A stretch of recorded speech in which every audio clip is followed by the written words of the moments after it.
I stand before the judge, my hands trembling on the dark wooden table. My son Darius points a finger at me as if I'm a stranger, as if I have not spent countless sleepless nights caring for him when he was sick, as if I have not given up my own dreams so he could pursue his. This old woman just knows how to waste what she doesn't deserve, he says in a voice I barely recognize. A voice filled with venom I never thought I'd hear from my own son.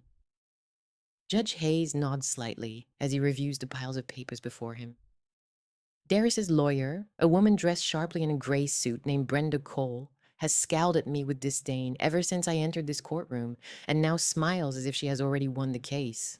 I feel the ground shifting beneath my feet. I am 72 years old and I never thought I would end up here in a court, facing the only child I brought into this world, hearing him demand every penny of the fortune my husband left us. Clarence left me when he closed his eyes for the last time 6 months ago. But what no one knows, what even my own son doesn't suspect, is that I am about to say 3 words that will change everything. 3 words that will make the judge turn pale and leave Darius completely speechless. If you've ever felt betrayed by your own family, if someone you love dearly ever turned their back on you for money, then you need to hear what happened next, because this isn't just my story. It's the story of every mother who has been judged, dismissed, and forgotten by the children they raised. 6 months ago, my life was very different. Clarence was still alive, though weak, fighting the cancer that gradually drained his strength. We were happy despite everything. 45 years of marriage had shown us that true love isn't about the good days, but about how you face the difficult days side by side. Clarence, or Claire as I called him, was a man with hard-working hands and a generous heart. When we married, all he owned was an old pickup truck and a dream that seemed impossible, that he wanted to start his own logistics and trucking company. To help pay for fuel, I took jobs cleaning houses. For months, we ate simple meals like rice and beans, saving every possible cent. But we managed to do it.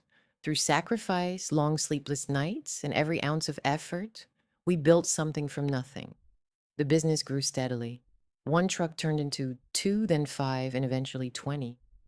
We employed 50 families. We bought this house where we raised Darius, celebrated every birthday, Christmas, and all the special moments of our lives. Darius was our greatest pride. We gave him everything we never had: top schools, new clothes, and opportunities. Claire always said he worked so hard so our son wouldn't have to face the struggles we knew. And Darius was a good son, caring, respectful, attentive. He used to visit every week, hug me warmly, and say, "Mom, you are my treasure." Claire and I would exchange looks that only parents truly understand, the kind eyes that say, "We did it. We raised a good man." Everything changed 3 years ago when Darius met Sky Thorne at a business conference. She was graceful, dressed elegantly, always in high heels and wearing expensive perfume. From the very first day she came to our home, I sensed something was not quite right. The way she looked around, as if judging the worth of every object in our house, and the way she spoke to me with a false politeness that concealed disdain. These signs caught my attention. But Darius was in love, or at least he believed he was. They married 6 months later. During the ceremony, Claire squeezed my hand and whispered, "I hope we're wrong about her." I nodded, even though deep down I knew we were not. Darius's visits started to become less frequent. First every 2 weeks, then once a month, and eventually only on special occasions. He always had some reason for his absence: work mom, traffic mom, commitments with Sky's family. When he did come, Sky arrived with him, and her eyes kept scrutinizing, assessing, and weighing the worth of each item in our home. Then Claire fell ill. The diagnosis was heartbreaking.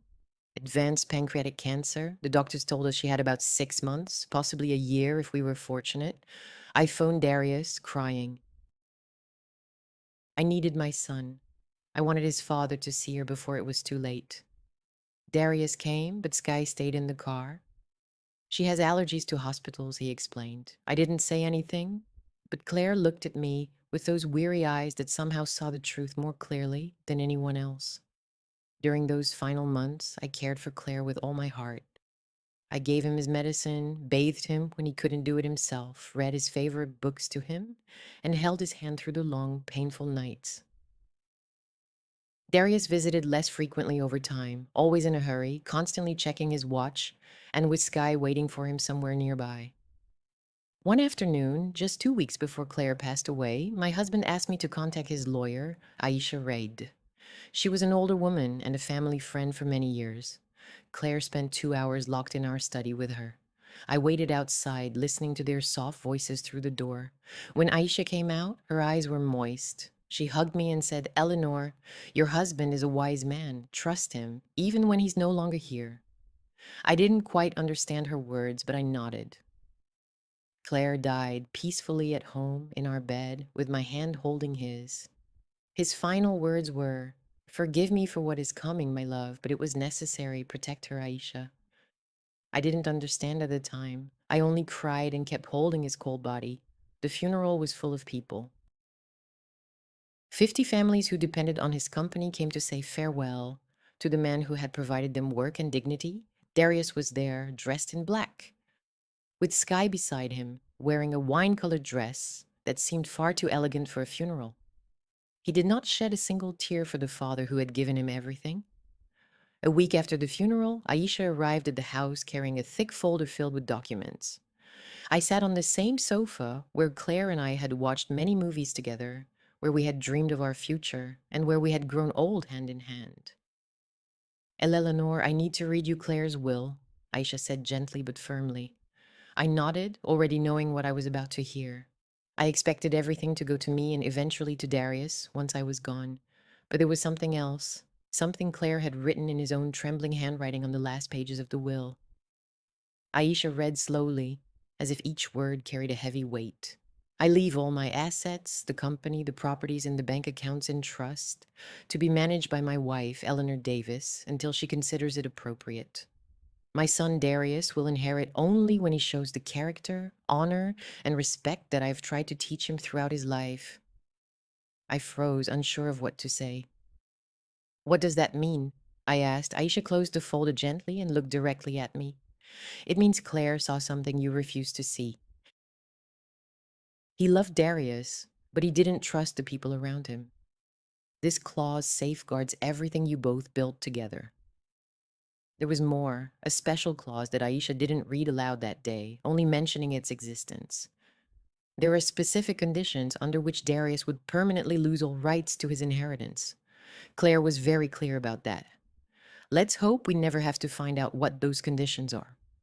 I said nothing about this to Darius when he came for the official reading of the will 3 days later. He only heard that I would handle everything and that he'd receive his part at the right time. I watched as his face tightened with that news.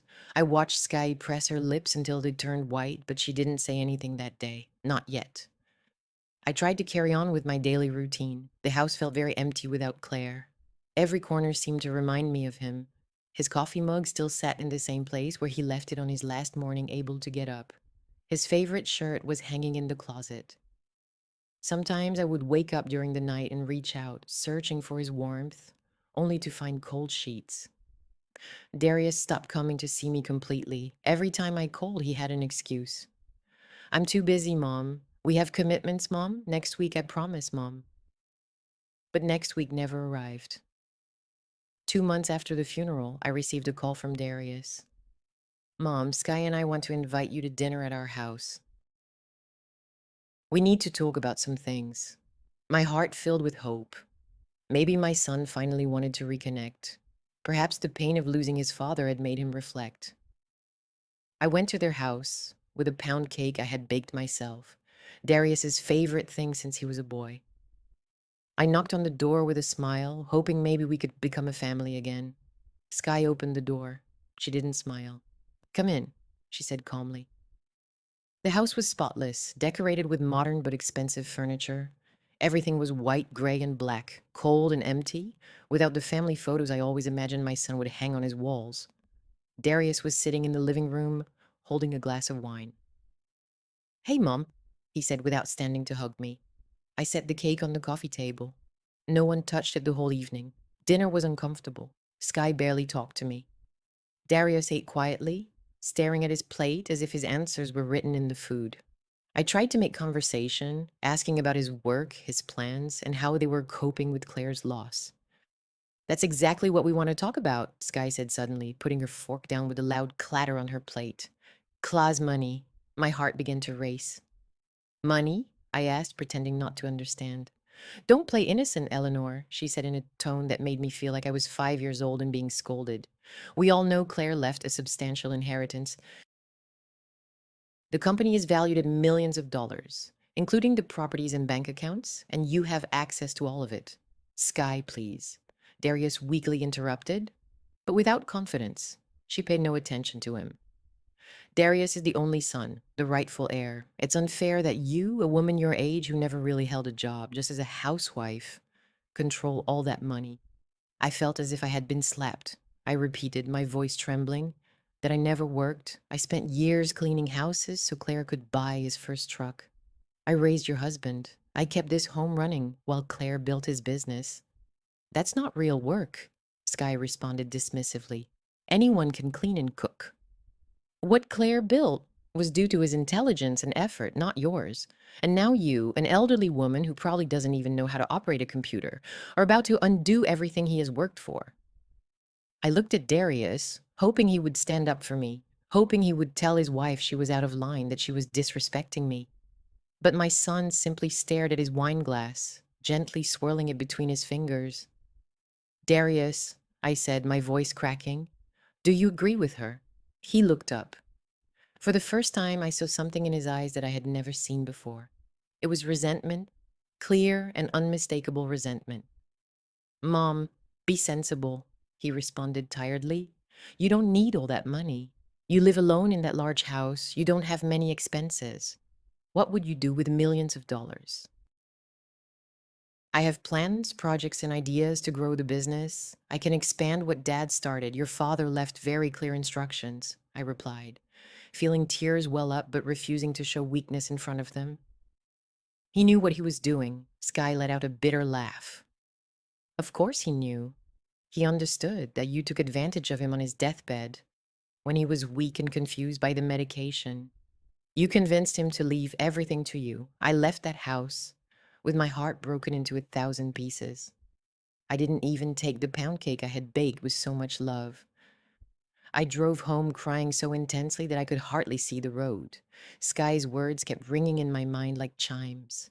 Parasite, manipulator, an old woman who wastes money. Those were the words.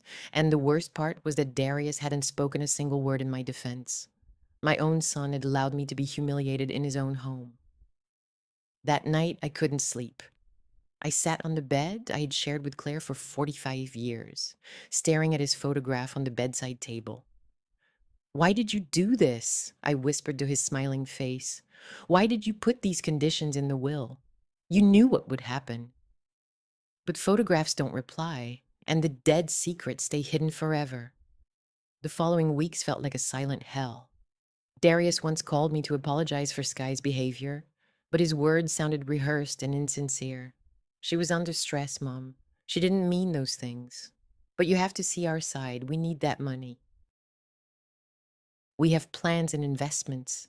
You can't be so selfish as to keep everything just because Dad left it to you. Your father entrusted it to me for a reason, I replied, feeling a coldness grow inside me, as if every harsh word was building a wall around my heart. When the time is right, you will receive what is owed to you. Darius sighed in frustration. And when will that be? When you're 90. When I'm too old to enjoy it. That's not fair, Mom. He hung up without saying goodbye. I was left holding the phone, listening to the dial tone as if it were the sound of my heartbreak repeating over and over. I tried to distract myself by managing the company. Aisha helped me understand the numbers, the contracts, and the daily operations. I found out that Claire had been more careful and thorough than I had realized. All the documents were neatly arranged, and every decision was supported by detailed analysis. The company wasn't just doing well, it was truly stable and reliable. However, I also uncovered something unsettling. There were overdue bills listed in Darius's name, loans that Claire had quietly repaid over the past 2 years, There was $30,000 here, $50,000 there, each marked as a personal loan to Darius, kept confidential. My son had been borrowing money from his father, and I had never known. Why had Claire never told me? I asked Aisha, my hand shaking as I pointed to the papers. She sighed heavily. Because he knew you, Eleanor. He understood that you would defend Darius no matter what. Claire wanted to shield you from the truth, just as much as he wanted to protect his company. That's why he included those clauses in the will. He saw something you refused to see. That night, I sat in Claire's study, going through every document, email, and note he had kept. Suddenly, I discovered something unexpected. Hidden among the business papers was a letter addressed to me. His shaky handwriting from his last days laid it out clearly. I took a deep breath and opened it, my hands trembling uncontrollably. My dearest Eleanor, the letter began. If you are reading this, it means I am no longer with you, and it probably also means Darius is urging you for the money. Please forgive me for not telling you earlier, but our son has issues I've been trying to handle quietly. He has gambling debts, large ones. For 2 years, I've been secretly paying them off, hoping he would grow up and leave those vices behind. But each time I paid one, another debt seemed to appear. Sky knows about this. In fact, I believe she encourages it. I've looked into it and found out she also has credit card debts and personal loans. They married not out of love, but because both of them needed money and believed I was an endless source. I had to stop reading at this point, as tears were making it too difficult to continue. My son, my little Darius, who had once been so innocent and pure, how had he come to this? I kept reading, my heart heavy with sorrow. I didn't tell you anything before because I know how much you love our son. I know you would have sold everything, mortgaged our house, and been left with nothing just to save him. But Eleanor, some people do not want help. There are those who only desire more and more until they destroy everything. That's why I made the will the way I did, and to protect you, to safeguard what we built together, and to give Darius one last chance to prove who he truly is. If he comes to you with humility, respect, and genuine love, then you will see that my son still lives within that man. But if he arrives with lawyers, demands, and hostility, then you will realize we lost him a long time ago. In that case, Eleanor, show no mercy. Activate the special clause in the will. Aisha knows what to do. Safeguard our legacy. Protect the 50 families who rely on the company, and above all, protect yourself. I love you beyond death. Always yours, Claire. I cried for hours, clutching that letter close to my chest. Claire had understood everything. He had foreseen the future with a clarity I, blinded by a mother's love, never possessed. And now he had left me with the impossible choice, to believe in my son or to believe in my husband. 3 months after the funeral, while I was still coming to terms with the truth about Darius, still torn between a mother's affection and the reality Claire had foreseen, the final blow struck. It was a yellow envelope delivered by a messenger. Inside was a court summons. Darius was suing me. He wasn't asking for a share of the inheritance. He wasn't suggesting a negotiation. He was demanding everything: the company, the properties, the bank accounts, even the house where I had raised him. His legal argument was overwhelming. He claimed I was an elderly woman, mentally incapable, unable to manage a business, and that he was the rightful heir who had been unfairly disinherited by a will made under undue influence. I sat on the living room floor, holding that summons, feeling as if the world had come to a halt. My son wanted not only the money, but also to have me declared incompetent. He aimed to humiliate me in front of others. His goal was to ruin me. I immediately called Aisha. She arrived that very afternoon, her face a mixture of sadness and resolve. I knew this was coming, she said as she sat across from me. Claire warned me about it. That's why we had prepared the will in that particular way. Eleanor, do you recall the special clause I mentioned? I nodded faintly. Now, it's time for you to understand its full scope. Aisha continued, opening her briefcase and taking out another document. Claire had written this. If my son Darius legally attempts to claim what I have left to my wife, whether by suing her, taking her to court, trying to declare her mentally incapable, or using any legal means to take away her inheritance, he will automatically lose all rights to any part of my estate. Not only will he forfeit his future inheritance, but he will be permanently excluded from it. In such cases, my wife will have complete authority to manage all assets as she sees fit, including making donations, selling property, or taking any actions necessary to protect the legacy we built together. The silence that followed Aisha's words was so intense, I could almost hear my own heartbeat. Are you telling me that if I go to that courtroom, Darius will lose everything automatically? I asked softly. Leisha nodded slowly. That's right. Claire understood that if your son resorted to suing you, it meant there was nothing left of the man you raised. It was his way of providing undeniable proof and also as a method of protecting the company and all he had created. I stood up and walked over to the window, looking out at the garden Claire and I had planted many years ago. The rose bushes he used to prune every spring had now grown wild without his careful touch. And what if I don't go to court? I asked without turning around. What if I just give him what he's asking for? Then you would be betraying your husband's final wishes? Aisha replied firmly. And you would let Darius and Sky destroy in a few months what took you decades to build.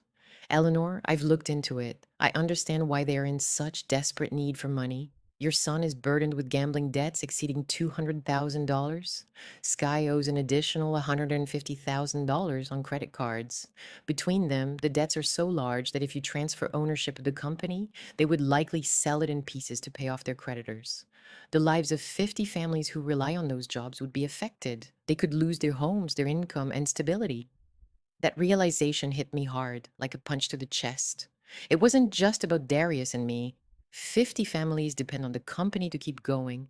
Parents rely on the wages to feed their children, and mothers pay for school fees and medicines. Did I have the right to risk all of that to try saving a son who clearly didn't want to be saved? I needed time to think, I told Aisha. She gently placed her hand on my shoulder. You have 2 weeks until the hearing. But Eleanor, there is one more thing you should know. I hired a private investigator. What he found out about Sky is troubling. She took a folder from her briefcase and set it on the table. This explains a lot. Read it when you feel ready. After Aisha left, I spent hours staring at that folder, hesitant to open it. Part of me didn't want to face the truth anymore. Another part of me hoped that maybe this was all a terrible misunderstanding. That my son was still somewhere inside, trapped but not lost. Finally, when night fully settled, I took a deep breath and opened the folder. What I found made my blood run cold. Sky had been married twice before. Both marriages ended after she drained her husband's bank accounts. Her first marriage was to an older businessman, and the second to a successful lawyer. In both cases, the pattern was the same. She married, gradually gained control over their finances, accumulated debt in their names, and then vanished with as much as she could before they caught on. The report included photographs, Sky at casinos, signing large checks, Sky with a man who wasn't Darius, entering expensive hotels for dates and events that matched the last 6 months after Claire died. My daughter-in-law not only manipulated my son into suing me, but she was also unfaithful to him while doing it. The question that haunted me was whether I should reveal the truth about his wife to Darius or let life teach him the lesson he seemed to need. Claire would have known what to do. She always knew what to say and how to act. But Claire was no longer here, and I had to make this decision on my own. I spent those 2 weeks in constant pain. Every time the phone rang, I hoped it was Darius calling to apologize, to admit he had made a terrible mistake, and to say he would withdraw the lawsuit. But he never called, not once.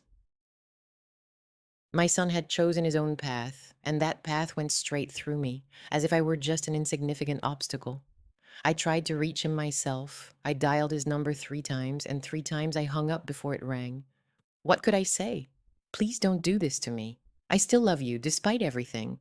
Your father expected this to happen, which is why he left you out of the will. Nothing felt quite right. Everything sounded desperate and fragile. When I called the 4th time, I let it ring. Sky answered. What do you want, Eleanor? She asked with that cold tone that had become so familiar.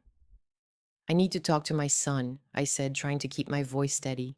Your son is busy preparing for the trial where he will finally reclaim what is rightfully his. Sky, please, I pleaded, hating myself for begging but unable to stop. It doesn't have to be this way. We can sit down and talk as a family. She laughed, a sharp, cruel laugh that cut me deeply. Family? You stopped being family the day you decided to steal the money that belonged to Darius. We'll see you in court, old woman, and get ready to lose everything. She hung up. I stood there holding the phone, watching my last hopes of reconciliation fade away like smoke. There was no turning back now. Darius had made his choice, and I knew I would have to choose as well. The night before the hearing, I took out Claire's letter once more and read it from start to finish. This time, tears did not come to my eyes. Instead, I sensed a different feeling growing within me. It wasn't hatred or a desire for revenge. What I felt was clarity. Claire had left me this test, aware of what would happen next. He saw something in Darius that I had refused to acknowledge: weakness, greed, a lack of integrity, and he gave me the tools to protect myself. All right, my love, I said softly to Claire's photograph that evening. I will do as you asked. I will guard our legacy, and I will let Darius face the outcome of his own choices. That night, I slept better than I had in the past 3 months. Since Claire's death, I had often felt I was completely alone. But this time, I felt his presence. He had foreseen all of this. He had prepared me, and now it was my turn to honor his final wishes. On the morning of the hearing, I chose a pearl-colored dress that Claire always said made me appear dignified and strong. I took my time applying my makeup not to hide my age, but to demonstrate that a woman of 72 could still carry herself with dignity and resilience. As I looked in the mirror, I saw someone who had endured 45 years of marriage, who had built an empire from nothing alongside her husband, and who had loved and raised a son. That woman was not weak. That woman was not helpless, nor was she about to allow herself to be defeated without a fight. Aisha arrived early to pick me up in the car, and we reviewed our plan. Darius is going to try to portray you as a senile old woman with no understanding of business. They will bring in false witnesses and distort the facts. They will do everything they can to make you seem incapable. I asked, feeling my nerves start to tighten. What do we do? Isha looked at me with a gentle smile filled with resolve. We allowed them to speak their words. We let them present their side, share all their lies, and reveal exactly who they truly were. And when it's your turn to speak, you simply tell the truth. The truth, Claire wrote it down. The truth none of them yet comprehend. We arrived at the courthouse half an hour before the hearing. The building was grand, with tall columns and long corridors that echoed with every step. I sat on a smooth wooden bench, waiting, feeling each minute seemed to last forever. Then I saw them arrive. Darius entered first, dressed in a black suit that made him look like a stranger. He was no longer the boy I had raised, the young man who used to hug me and tell me I was the best mother in the world. He was a man I didn't recognize, with cold eyes and a tight jaw. Behind him came Sky, wearing an elegant ivory-colored dress and heels so high they echoed against the marble floor. She looked at me with a triumphant smile, as if victory had already been secured. His lawyer, Brenda Cole, was a tall, stern woman with sharply cut black hair. She carried an expensive leather briefcase and had an expression that suggested she never lost a case. She introduced herself as an expert in inheritance law. Her handshake was cold and calculated. Darius didn't look at me even once. He walked past without a glance, as if I were invisible, as if I were not the woman who had carried him in her womb for 9 months, who had paced the floor all night with him during colic, or sold her jewelry to pay for his college tuition. That level of indifference hurt more than any insult. The bailiff announced all rise as the judge entered the room. Judge Hayes was a man in his 60s, with neatly combed gray hair and gold-rimmed glasses. His expression reflected someone who had witnessed too many families tearing each other apart over money. He sat down, adjusted his papers, and the hearing began. Miss Cole presented her case with a well-structured story. She described Darius as a caring son who was unfairly denied his inheritance through a will made under doubtful circumstances. Your Honor, she stated clearly and professionally, my client is the only son of the late Clarence Davis. He was a model child throughout his life. He often visited his parents, offered emotional support, and was there for every key moment. I had to hold back from shouting that this was a lie. For the past 3 years, Darius had been away more often than he was present, but Aisha gently placed her hand on mine under the table, reminding me to stay silent and wait for my turn. Nevertheless, Miss Cole continued. After his father's death, my client found out that he had been almost completely cut out of the inheritance.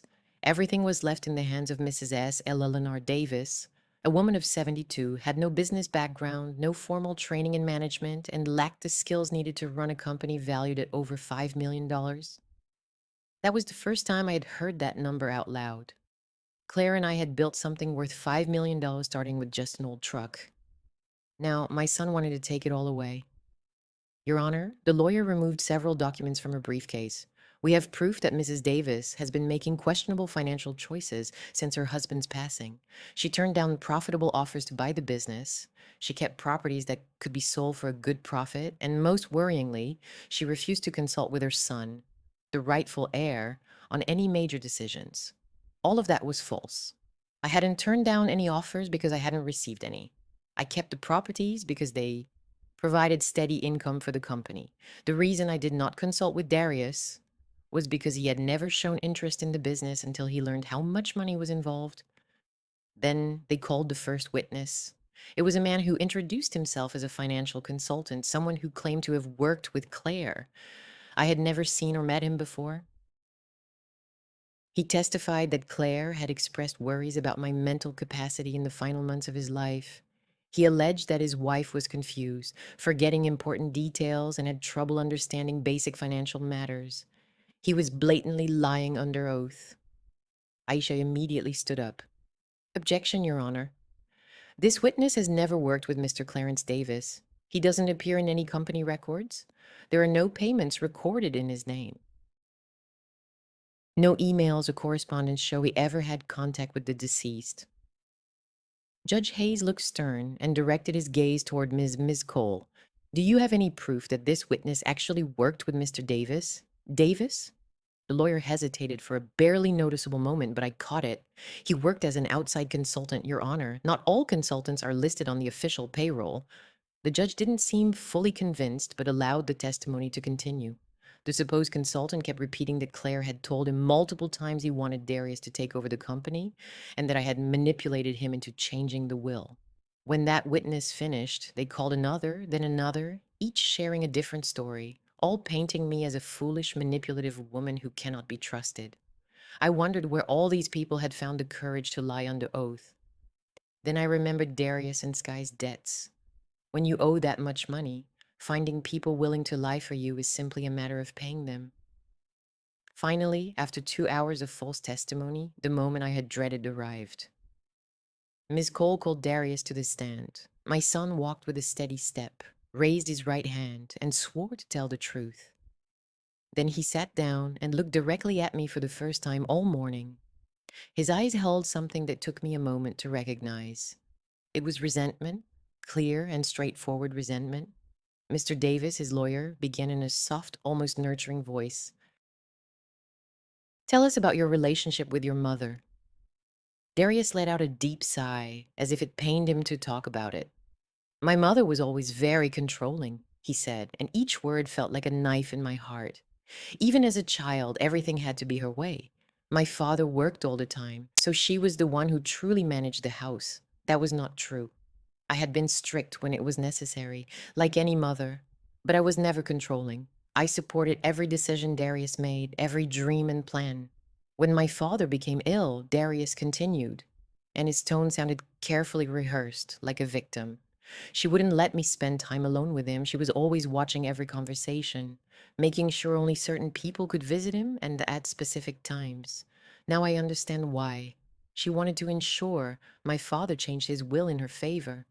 That's not true, I shouted, unable to hold back any longer. How dare you? How can you make up such lies about your own mother? Judge Hayes repeatedly struck his gavel. Order in the court. Mrs. Davis, this is your final warning. Sit down now, or I will have you removed. Aisha quickly grabbed my arm and whispered urgently in my ear, Eleanor, stay calm. This is exactly what they want. They're trying to make you look unstable. Don't give them the satisfaction." I sat down, trembling with anger and hurt. Darius looked at me with an expression that might have been concern if I hadn't seen the hidden satisfaction in his eyes. He was enjoying this. My son found pleasure in watching me suffer. Miss Cole took full advantage of my outburst. "As you can see, Your Honor, Mrs. Davis exhibits unpredictable and unreasonable behavior. She struggles to keep her emotions in check, even in a formal setting like this courtroom. How can we rely on her to make sound judgments about millions of dollars and the futures of 50 families who depend on that company?" Then Skye was called to the stand. She took the oath to tell the truth with her hand on the Bible, and I wondered if that Bible might burn from the falsehoods she was about to utter. She sat up straight with perfect posture, crossed her legs gracefully, and began her testimony. "My mother-in-law has always been unfriendly toward me," she said softly, as if she were a victim. "Since the day I met Darius, I believe she couldn't accept that her son had his own life and a family of his own. I made several attempts to reach out to her. I invited her to dinner. I called her. I even sent her flowers on her birthday, but she always rejected me coldly. All of it is a lie. I had welcomed her into my home with open arms. I had tried to get to know her, to understand her, to love her as if she were a daughter, but she always looked at me with those calculating eyes, assessing, measuring, planning. After my father-in-law passed away," Skye continued, and now her voice took on a tone of deep sadness, "the situation worsened. Eleanor became suspicious and paranoid. She accused us of only caring about the money. She screamed at us when we tried to visit her," Skye added. "She even threatened to call the police once if we didn't leave her property. That actually happened, but she failed to mention that they arrived unexpectedly with a notary, demanding I sign documents that would give them authority over my bank accounts. Naturally, I turned them away. Anyone with common sense would have done the same." "What worries me most," Skye said, looking straight at the judge with eyes shiny with fake tears that seemed perfectly synchronized, "is that Eleanor is risking Claire's legacy. He dedicated his entire life to building that company, and now it is in the hands of someone who has no understanding of business, refuses to listen to advice, and is allowing everything to fall apart out of pride and stubbornness." Judge Hayes was taking notes as Skye spoke. I tried to read his expression, but it was impossible. He was a professional who had perfected the skill of hiding what he was thinking. When Skye finished her testimony, she sat back down next to Darius, who took her hand in a gesture of support that made me feel sick. Miss Cole approached the judge's bench confidently, as if victory was hers. "Your Honor, we have clearly shown that Mrs. Eleanor Davis does not have the mental capacity or the experience necessary to manage an estate of this size.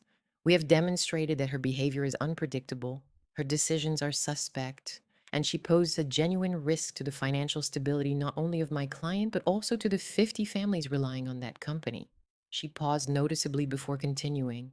"Therefore, we request that Mrs. Davis be declared incapable of managing the inheritance, that she be removed from her role as executor of the will, and that all assets be immediately transferred to my client, Darius Davis. As her only son and rightful heir, he has both a legal right and moral obligation to inherit what his father built." The judge nodded and looked toward our table. "Does the defense wish to present its case?" Aisha rose slowly, with the calm confidence of someone who has a secret weapon. "Yes, Your Honor, and it will be brief because the truth doesn't need to be complicated." My heart was pounding so loudly I was afraid everyone in the room could hear it. "This is the moment," Aisha began clearly. "Your Honor, everything you've heard this morning is a carefully crafted story based on lies, false witnesses, and emotional pressure. The real truth is much simpler and is documented in Clarence Davis's original will, a document written clearly while he was mentally alert, confirmed by doctors, and signed in front of public notaries." She pulled a folder from her briefcase. "But before we discuss the legal details, I would like Mrs. Eleanor Davis to share something with this court. Something her son has either forgotten or chosen to overlook. Eleanor, please come to the stand." I stood up with legs that shook, walking toward the stand, feeling all eyes focused on me. The bailiff made me swear to tell the truth. I placed my hand on the Bible and took the oath. knowing that every word I spoke would be the truth, no matter how painful, even if it hurt my son, even if it meant ending any hope for reconciliation. I sat down and looked directly at Judge Hayes. Your Honor, my name is Eleanor Davis. I am 72 years old. I was married to Clarence Davis for 45 years until he passed away 6 months ago. I am here because my only son is suing me for money he claims belongs to him. My voice came out more steady than I had expected. Aisha had prepared me for this moment, but nothing could have truly prepared me to face my son and dismantle his false claims one by one. My son says, I never worked a day in my life. That's not true. I spent 10 years cleaning houses so his father could buy his first truck. I also worked in the company office for another 20 years, managing the accounting, dealing with customers, and organizing routes. I don't have a college degree in administration. That's correct. But I helped build this company side by side with my husband, brick by brick, with my own hands. I saw Darius clench his jaw. Sky was whispering something in his ear, probably telling him to stay calm. Now my son claims I have cut him out of my life after his father's passing. That is also untrue. He stopped visiting me long before that happened. The only times he called me in the past 6 months were to ask for money. My son also says I show signs of dementia, that I forget things, and that I act irrationally, but that is completely false. I pulled out a folder from my purse that Aisha had given me that morning. Here I have medical reports from the last 3 months, along with full cognitive assessments conducted by 3 different neurologists. All of them confirm that I am fully mentally capable. My memory is sharp, my judgment is sound, and I am entirely able to make my own decisions. Judge Hayes reached out his hand, and the bailiff took the documents to hand to him. I watched as he carefully examined them, his eyebrows slightly raised. These are very comprehensive reports, he remarked. Why did you decide to have these exams done, Mrs. Davis? Because my lawyer warned me this would happen, I answered, looking straight at Darius. She told me that my son might try to declare me incompetent in order to take what his father left me. So I prepared myself. I made sure I had all the necessary paperwork to prove that I am completely sane and capable. Aisha then came forward with another folder. Your Honor, we also have the company's financial reports for the past 6 months. Since Mrs. Davis took full control, the company has increased its profits by 22%. It has secured 3 important new contracts. Employee working conditions have improved, and there is zero debt remaining. For someone supposedly not competent, these are exceptional results. I noticed Miss Cole turned pale. Clearly, they hadn't expected us to have such thorough documentation. The judge examined the financial statements with a growing interest. These figures are impressive, he acknowledged. Mrs. Davis, how did you manage to achieve this growth? I answered honestly, by listening to those who truly understand the business, the managers my husband trained over the years, and the drivers who have been with us since the very beginning. I don't claim to know everything, Your Honor, but I do know how to recognize talent and loyalty when I see it. And I understand that my responsibility isn't only to safeguard the finances, but also to protect the 50 families who depend on this company to keep going. Then Aisha unexpectedly presented something I had been waiting for. Your Honor, is there something the plaintiff and his lawyer are unaware of regarding Clarence Davis's will? Something that could change this case entirely? She took out a thick document and placed it before the judge. This is the complete will, not the simplified version read after the funeral. It includes specific clauses that were never made public. The judge took the document and began to review it. The silence in the room was so profound, I could hear my own breathing. I observed the judge's eyes moving carefully over the lines of the document, noticing how his expression gradually shifted from neutrality to surprise and then to a mix of respect and sadness. This is remarkable, the judge murmured quietly, more to himself than to everyone else. Then he looked directly at Darius. Mr. Davis, were you aware of this clause in your father's will? Darius appeared confused. What clause, Your Honor? He asked. I read the will. It left everything to my mother, with only a vague promise that I would receive my part later, when it was appropriate. The judge responded in a serious tone. There is more to it than that, much more. He turned his gaze to Aisha. Would you like to explain it, or shall I read it aloud? Aisha looked at me, and I nodded. It was clear that the truth needed to come out. "Please allow me to read it, Your Honor," Aisha said, taking the document in her hands. Her voice filled the room with the words Claire had written, knowing exactly what was about to happen. Testament of Clarence Davis. Special clauses drafted 2 weeks before his passing. I, Clarence Davis, being of sound mind and affirmed by my attending doctors, declare the following. All my assets are to remain in a trust managed by my wife, Eleanor Davis. My son Darius is not excluded from the inheritance, but his access to it depends on certain conditions. Darius leaned forward in his seat, finally giving his full attention. The conditions are as follows, Aisha continued. Darius will receive his inheritance when he fulfills any of the following requirements. First, that he demonstrates over at least 2 years that he can hold steady employment and live within his means, without falling into gambling debts or taking out irresponsible loans. Second, that he shows sincere respect for his mother and recognizes the sacrifices both parents made for him. Third, he shows genuine concern for the company's well-being and that of its employees, not just its financial worth. Darius's expression changed from confusion to horror, but Aisha added, her tone becoming more serious. There is an extra clause, she explained, which Claire hoped he would never need to invoke, but included as a safeguard. I will quote it exactly. If my son, Darius, sues his mother, takes her to court, tries to declare her legally incompetent, or in any way uses legal action to take away what I have left her, then he automatically and irrevocably loses all rights to any part of my estate.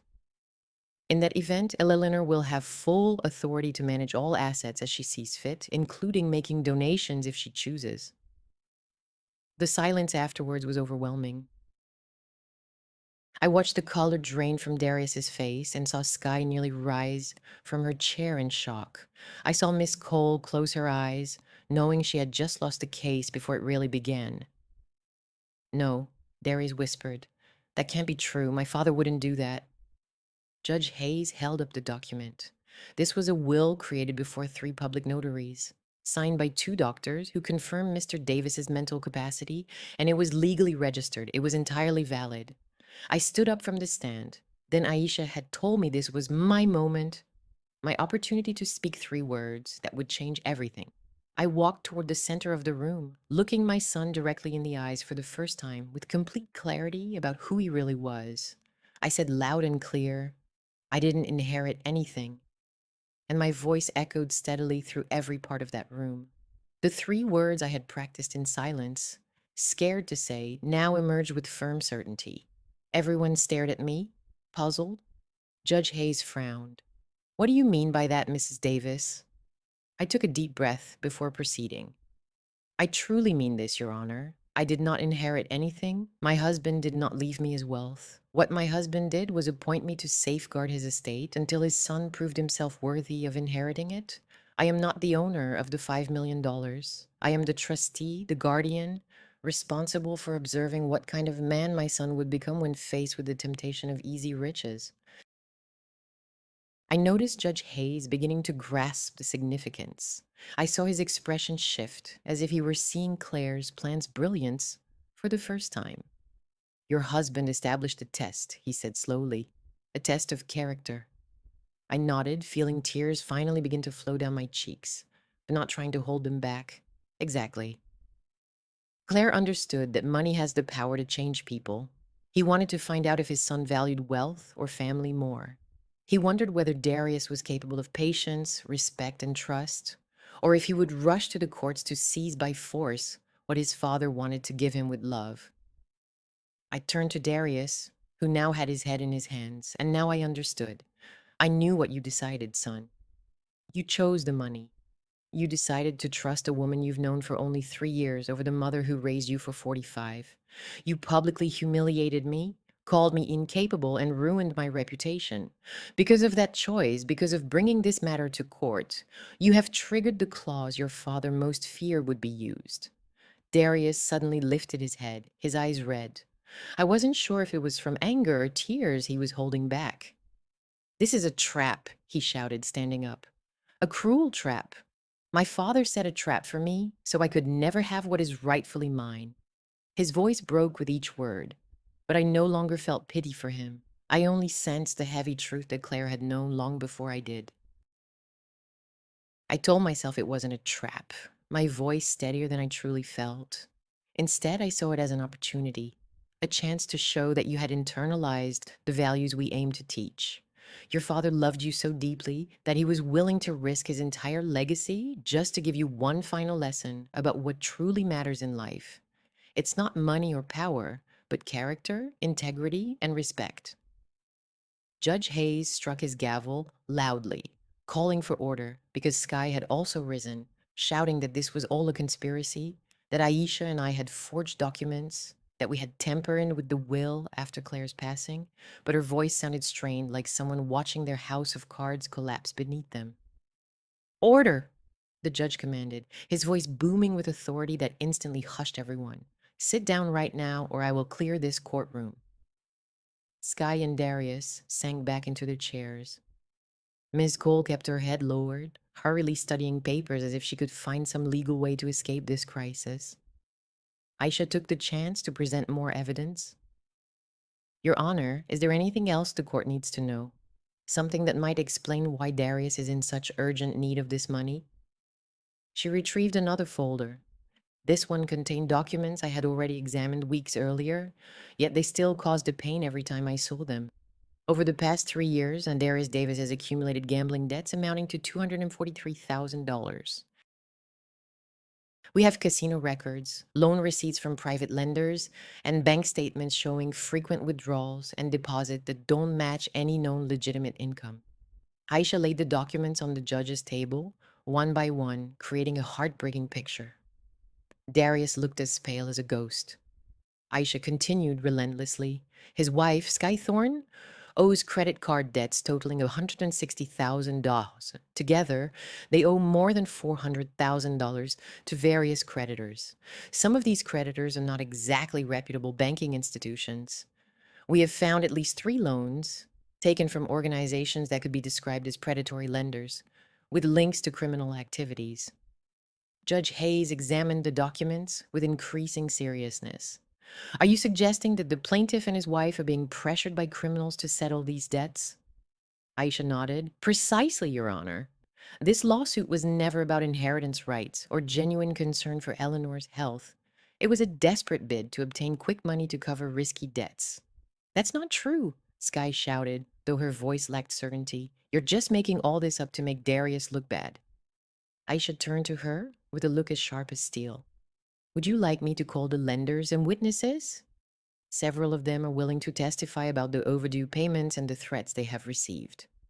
We have recordings of phone calls where they discuss these issues explicitly. Sky fell silent, defeated at last. Darius put his head in his hands again, his shoulders trembling. I couldn't tell if he was crying or simply trying to disappear. Part of me, the part that was still his mother, wanted to hold him and reassure him that everything would be okay. But the other part, the one Claire had prepared me for, understood he had to see this through. There is one final piece of evidence, Aisha said, her voice now filled with genuine sadness. Something Eleanor hadn't wanted us to show, but which I insisted on because the court must see the full story. She took a manila envelope from her briefcase and pulled out several photographs. These are photographs taken by a private investigator over the past 3 months. They show Sky Thorne with another man, who is not her husband, entering hotels and upscale restaurants. All expenses were paid with credit cards issued in both their names. The photographs were shared from person to person until they reached the judge. I didn't want to look, but I couldn't turn away. There was Sky laughing with a younger man as they entered a luxury hotel, her hand resting on his back in a familiar way that left no doubt. The dates on the photos matched the days she had told Darius she was attending work meetings or family events. Darius finally looked up when the bailiff placed the photographs before him. I saw the exact moment his world seemed to fall apart. I watched as he examined each image, his face shifting from disbelief to recognition, then to complete devastation. Slowly, he turned toward Sky, who was now staring silently at the floor, helpless. Sky, his voice was barely a fractured whisper. What is this? She didn't respond. She couldn't. There were no words to explain what was impossible to understand, no excuses that could justify the unjustifiable. Her silence was enough of an answer. Your Honor, Aisha said, regaining control of the room. We present this evidence not to humiliate the plaintiff, but to provide the full context of this case. Darius Davis did not come to this court because he was worried about his mother's health or his father's reputation. He came because he is desperate, influenced, and trapped in a situation he himself created through bad choices. And instead of asking his family for help, he chose to destroy it. Judge Hayes leaned back in his chair, removing his glasses to rub his tired eyes. He had seen many difficult family cases during his career, but even for him, this one seemed especially painful. I need a break, he finally said. 30 minutes. When I return, I will deliver my verdict. He rose and stepped out through the back door. The bailiff called for a break, and suddenly everyone was moving. Darius stayed in his seat, completely still, gazing at the photographs as if he could change what they revealed just by looking at them long enough. Skye quickly stood up and tried to leave the room. But Darius grabbed her arm. Don't you dare leave, he said in a voice I had never heard from him before, full of pain, anger, and betrayal. You stay here and face what you've done. You owe me at least a height, she snapped, pulling away violently. I don't owe you anything. You're just as guilty as I am. You were the one who agreed to sue your own mother. I only gave you the push you needed, he retorted. For the money? Darius asked, tears now streaming down his face. You did all this for money?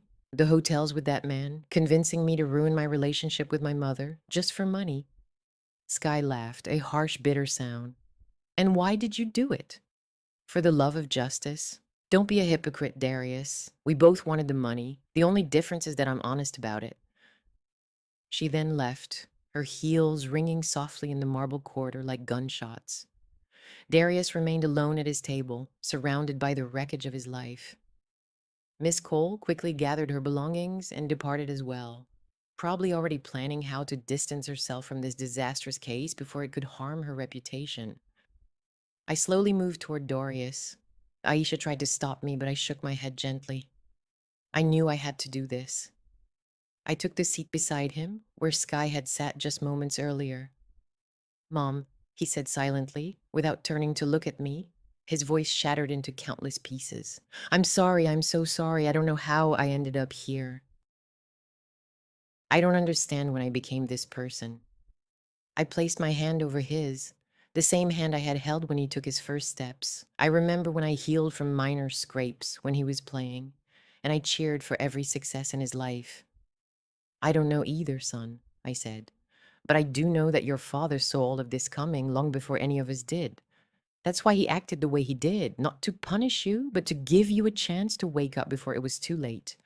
But now, Darius whispered, it's too late. I've lost everything. My inheritance, my marriage, your respect, everything. I looked at him then. I truly looked at him, trying to see the boy he used to be in the broken man standing before me. You haven't lost everything, I said softly. You're still alive.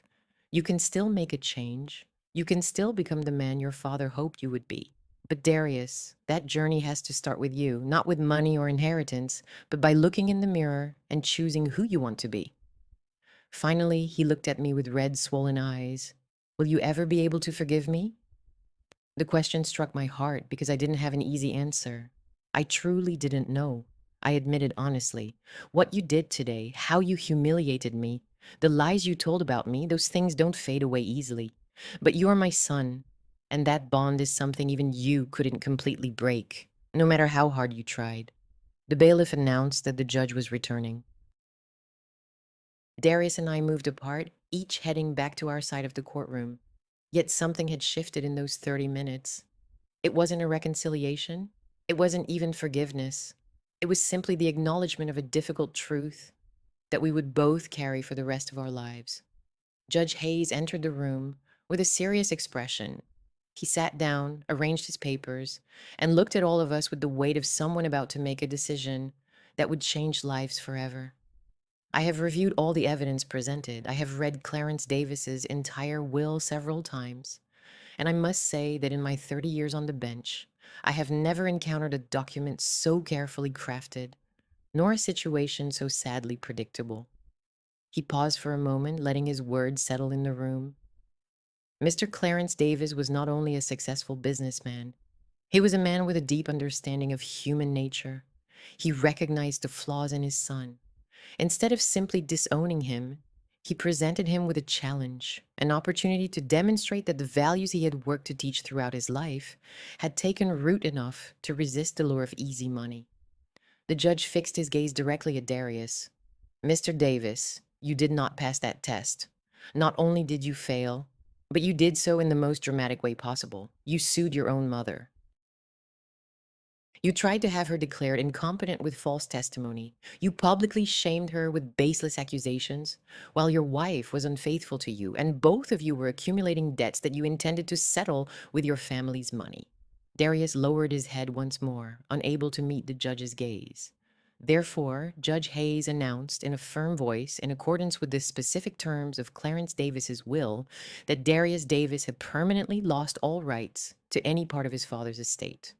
The lawsuit is dismissed with prejudice, meaning it cannot be brought again, and Mrs. Eleanor Davis maintains full control over all estate assets, free to manage them as she sees fit.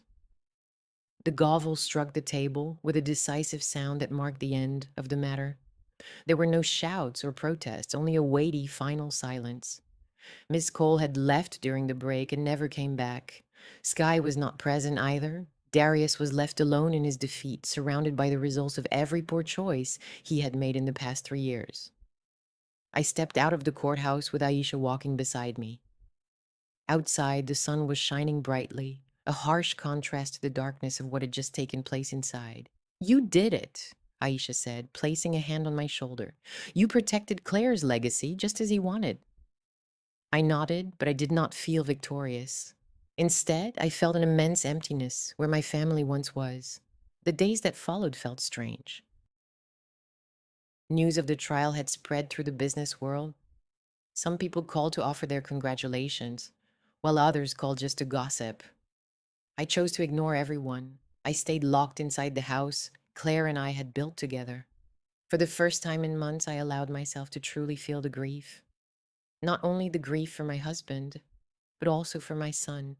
Because even though Darius was still alive, the son I knew seemed to have died somewhere during those last 3 years. 2 weeks after the trial, I reached a decision. I called Aisha and asked her to arrange a meeting with the company's key managers and employee representatives. When everyone was gathered in the boardroom that Claire had used for many years, I laid out my plan. I began by stating that the company is valued at $5 million. Glancing at the faces of those who had worked loyally alongside my husband for many years. After careful thought, I explained what I had decided to do. I would establish a trust to ensure the company's ongoing operation, to keep all of you employed, and to distribute the profits fairly among everyone involved in its success. I noticed some surprise on their faces. Moreover, I added, I plan to donate $2 million to organizations that support people struggling with gambling addiction and victims of financial abuse. I will do this in Claire's name because I know he would have wanted his legacy to help prevent other families from experiencing what ours did. One of the oldest managers, a man named Mr. Wallace, who had worked with Claire from the very beginning, raised his hand. And what about you, Mrs. Davis? What will you do with the rest? I smiled for the first time in weeks. As for the rest, I plan to live quietly, just as Claire and I always did. I don't need grand homes or luxury items. I only want peace and the reassurance that I honored the last wishes of the man I loved for 45 years. A month after the trial, Darius came to my door. I hadn't seen or spoken to him since that day in court. He looked different, thinner, with dark circles under his eyes, dressed in simple clothes instead of his expensive suits. May I come in? He asked softly.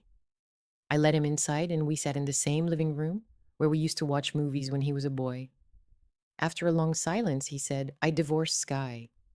Or rather, she divorced me the moment it became clear there would be no money. She vanished with the man from the photographs. She didn't leave a note behind. I didn't say a word. I simply waited for him to speak again.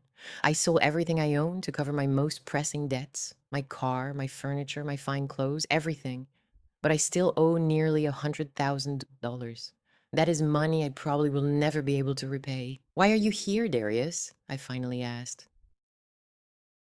He looked at me with eyes that seemed to see the truth clearly for the first time. Because I need to tell you something. Something I should have said months ago. You were right. Dad was right. I have become someone I don't recognize. I allowed greed. I let Sky. I let my own weaknesses turn me into a monster, capable of destroying his own mother for money. Tears flowed down his face, genuine tears of regret that no act could fake. I'm not here to ask for forgiveness because I know I don't deserve it. I'm not here to ask for money because I know I lost that right forever. I'm here simply to tell you that I'm sorry. I apologize for every harsh word I uttered in that courtroom. I am sorry for every lie I told. I regret wasting the last lesson Dad tried to teach me. I felt something inside begin to soften, but not completely. The pain was still too fresh, the betrayal too deep. I appreciate you coming here to say this, I replied carefully. But Darius, words are easy. Genuine remorse is shown through actions over time, not just with apologies. In a moment of desperation, he nodded, wiping his tears with the back of his hand. I understand. That's why I'm not asking you to forgive me right now. I am simply letting you know that I will spend the rest of my life trying to become the man Dad hoped I would be, the man you and he deserved as a son. He stood to leave, but before reaching the door, he turned one last time. One more thing, Mom. Thank you. I frowned, feeling confused. Thank you for what? For not giving up on Dad's testament, for having the strength to do what he asked, even if it meant losing me. Because if you had given me that money when I asked for it, I might have ended up dead or in prison.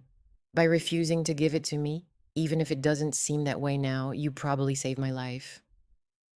He then left, leaving me alone once more in that house, filled with memories. But this time, the silence felt different. It was not the silence of defeat, but the silence of resolve. Claire had been right about everything, about Darius, about Sky, and about what money can do to people. And he had left me the tools to protect his legacy, perhaps without realizing, to save our son from himself. 6 months later, the business continued to grow. The staff worked with a renewed sense of pride, knowing they were part of something larger than just a company. The families relying on those wages could rest easy. The name Clarence Davis had become a symbol of integrity within our community. Darius found work as a truck driver, the same profession his father had begun 45 years earlier. I saw him from time to time, always from a distance, wearing that look of quiet determination, someone trying to rebuild their life from the ground up. We hadn't spoken since that day in my living room, but I stayed informed through others. I heard he was gradually paying off his debts. I heard he had started attending meetings for individuals struggling with gambling addictions. I heard he was living in a small apartment and that every dollar he earned went towards settling what he owed or covering basic needs. One afternoon, while looking through old photos of Claire and me, I discovered a final letter he had hidden between the pages of our wedding album. It was addressed to me, with instructions to open it only once everything was over. Carefully, I broke the seal with trembling hands. My dearest Eleanor, it says in his familiar handwriting, if you are reading this, it means my plan succeeded. Though probably at a terrible cost to your mother's heart, I know you love Darius more than you value your own life. I understand that protecting him was your deepest instinct. That's why I knew you needed me to make this decision for you. Not because I don't trust you, but because I know you too well. You would have sacrificed everything, given every last ounce to save our son. And in doing so, you would have completely broken him. Sometimes the greatest act of love is allowing others to face the consequences of their actions. It is the hardest thing a parent can do, but it is the only way to truly save them. I hope Darius comes to understand this someday. I hope he learns to use the second chance we've given him. And if he doesn't, at least you will know we did everything possible. I love you beyond time and death. And although I am no longer there to hold your hand, I hope you feel my presence each time you face a tough decision, because the best choices are rarely the easiest. Always yours, Claire. I carefully folded the letter and I kept it close to my heart. Claire was right, as she always was. The most meaningful legacy is not the money you leave behind. It's the character you build, the courage you inspire, and the love that remains strong even when it's painful. That night, for the first time since his passing, I slept peacefully. I dreamed of a young Claire with his bright smile and steady hands, creating something beautiful from nothing. And when I woke, I knew with complete certainty that I had honored his memory in the most important way. The true legacy isn't what you leave in a bank account, it's what you imprint on the hearts of others. And money can never buy what Darius lost that day in court, his mother's unwavering love and respect. But it also can't buy what he ultimately found, the chance to become the man he was always meant to be. If you have ever been let down by money, or if your own family has ever abandoned you because of greed, keep this in mind. Dignity isn't something you're born with, it is something you develop. Sometimes loving someone truly means saying no, even if it breaks your heart. For it's only in the darkest moments that we find the courage to become a light ourselves. When I look back on everything that has happened, I realize love isn't always about saying yes. It's about having the strength to say no when it really matters.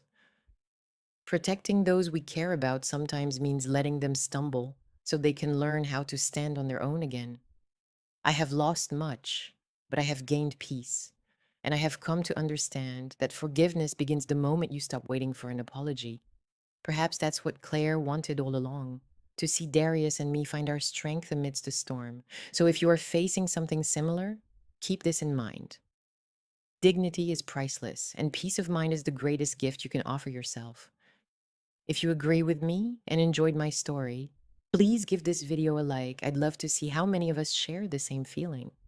I'm also curious, what city are you from and what time is it where you are? Share it in the comments. If you wish to support me on this journey, a small donation would be most appreciated. Thank you for listening and for sharing your valuable time with me.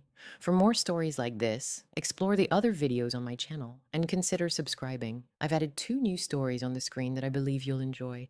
Click on one to start listening. Love and best wishes to all of you.